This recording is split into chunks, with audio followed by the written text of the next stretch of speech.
você é especial. Também a sua esposa, né? A sua esposa, como Eliene, a nossa irmã Eliene também, que está ali, né? Já recebemos ela também.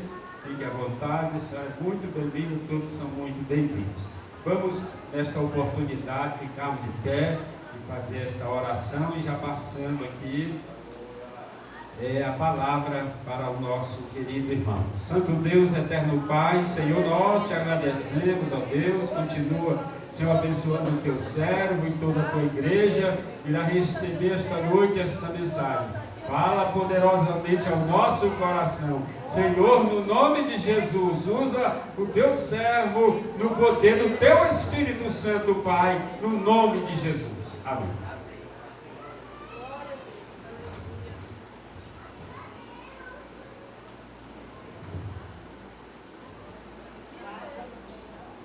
Meus queridos irmãos, com muita alegria, eu vos cumprimento com a paz do Senhor, amém?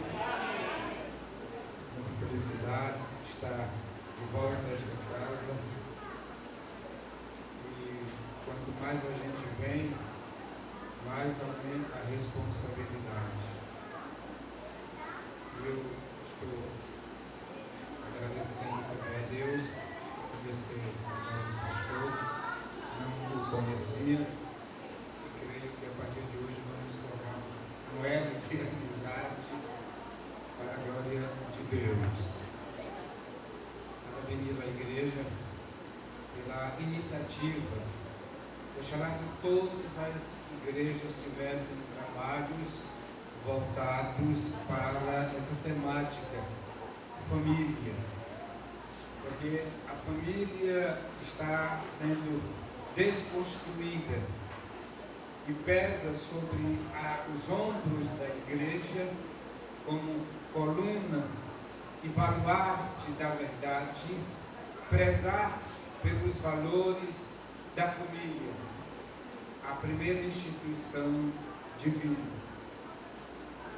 Infelizmente, no passado, a família falhou. A igreja só existe porque a família falhou lá no Éden. A igreja é uma consequência. Portanto, só existe a igreja porque a família no passado falhou. Então, pesa sobre a igreja a responsabilidade deste resgate. Resgatar, primar pelos valores estabelecidos por Deus para a família. Não há nada melhor, irmãos, do que a gente ter família, filhos, no meu caso, netos. Irmãos, aí também, né? Já tem quase uma banda, já tem um bateristazinho ali, já tem outros na forma, tem, né? Então, não há nada melhor, irmãos. Não há nada melhor do que família. E eu disse para ele, aqui em off, o resumo do culto já foi pregado. Carol, minha filha, Carol, o nome da moça, filho dele, nos trouxe uma palavra e ela resumiu a essência deste culto. A última palavra dela foi o maior ministério, não sei se os irmãos vão lembrar, o maior ministério começa dentro de nossa casa. E a irmã Eliene, como é conhecida, minha esposa, mas o nome dela é complicado, é Elienate, só se chama Eliene. Ela disse que é bom ensinar os filhos na casa do Senhor, mas também não é o suficiente, porque às vezes, ela disse, se traz para a igreja e se esquece de ensinar em casa. Então o essencial é trazer para a igreja e também continuar o ensino em casa. Abramos a palavra do Senhor. Livro de Juízes, capítulo 13. Nós vamos ler alguns versículos Juízes capítulo 13, a partir do versículo 2. Logo no início do capítulo, no versículo 1, fica melhor. Tendo os filhos de Israel tornado a fazer o que era mal perante o Senhor, este os entregou nas mãos dos filisteus por 40 anos. Havia um homem de Zorá, da linhagem de Dan, chamado Manoá, cuja mulher era estéril, não tendo filhos. Apareceu o anjo do Senhor a esta mulher e lhe disse: eis que tu és estéril, nunca tiveste filho, porém conceberás e darás à luz a um filho. Vamos para o versículo 6. Então a mulher foi a seu marido e lhe disse: um homem de Deus, ela não disse que era anjo, tá, irmãos? Um homem de Deus veio a mim, cuja aparência era semelhante à do anjo de Deus, tremenda. Não lhe perguntei de onde era, nem ele me disse o seu nome. Porém me disse: eis que tu conceberás e darás à luz um filho. Agora, pois, não bebas vinho, nem bebida forte, nem comas coisa imunda, porque o menino será nazireu, consagrado a Deus desde o quê? Desde o ventre até os dias de sua morte. Então Manoá orou ao Senhor e disse: ah, Senhor meu, rogo-te que o homem de Deus que enviaste venha outra vez e nos, aqui já se inclui, e nos ensine o que devemos fazer ao menino que há de nascer. Deus ouviu a voz de Manoá, e o anjo de Deus veio outra vez à mulher quando esta se encontrava no campo. Porém seu marido Manoá não estava com ela. Correu apressadamente a mulher e noticiou a seu marido e disse: eis que me apareceu aquele homem que viera a mim outro dia. Então se levantou Manoá e seguiu a sua mulher, e tendo chegado ao homem lhe disse: és tu o que falaste a esta mulher? Ele respondeu: eu sou. Olha a palavra, olha a resposta: eu sou. Então disse Manoá: quando se cumprirem as tuas palavras, qual será o modo de viver do menino e o seu serviço? Amém. É o versículo 12. Leitura longa, mensagem curta, né, pastor? O pastor já confirmou aqui, né? Leitura longa, mensagem curta. Meus queridos irmãos, nós temos lido uma história de um casal que mudou a história de Israel. Quem é que conhece a mãe de Sansão? Ninguém. Quem é que sabe o nome da mãe de Sansão? Ninguém. Não conhece. Quem é que conhece a linhagem, a história, né, de Manoá? Também não conhecemos. Praticamente ninguém ouvia falar em Manoá. E a gente vai lendo a Bíblia e vai descobrindo nas entrelinhas. O pai dele era um dos 12 tribos de Dan, né? Dan era um dos 12 patriarcas de Israel, os filhos de Jacó. E a temática que nós queremos trazer hoje se baseia nesta família. E o tema que nós trouxemos foi preparando filhos para o reino de Deus, ou preparando os filhos para o serviço de Deus.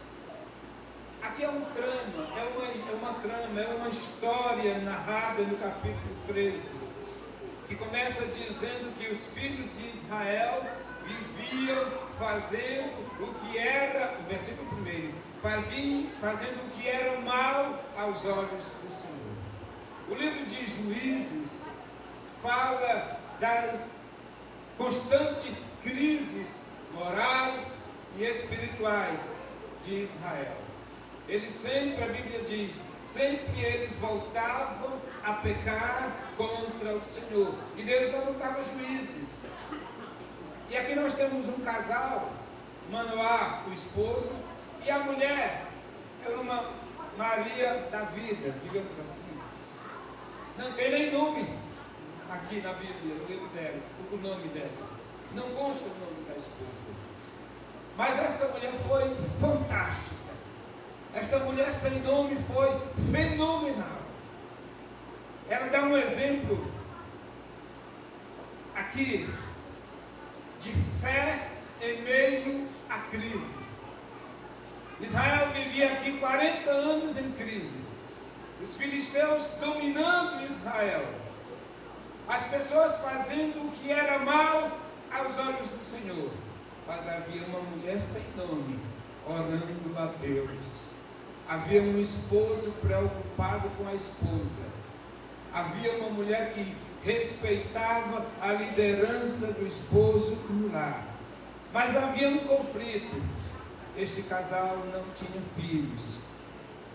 Para a mulher hebreia, judia, não havia maior desonra do que ela ser estéril. Olha o caso da mãe de Samuel, quem lembra o nome dela? Ana. Ela chorava, pegava aqui no esposo, dá no filho. Eu não te sou melhor do que 10 filhos, mas ela tinha filhos. Era uma desonra para a mulher hebreia não ser mãe. A honra da mulher era ser mãe. Ela era gerar filhos para dar nome, continuidade ao clã, à tribo, à família, ao nome do esposo. E apesar dessas adversidades, a gente encontra Deus escolhendo esta mulher sem nome, mas com caráter. Mulher sem nome, sem reconhecimento, sem status social, mas uma mulher de oração. Glória a Deus.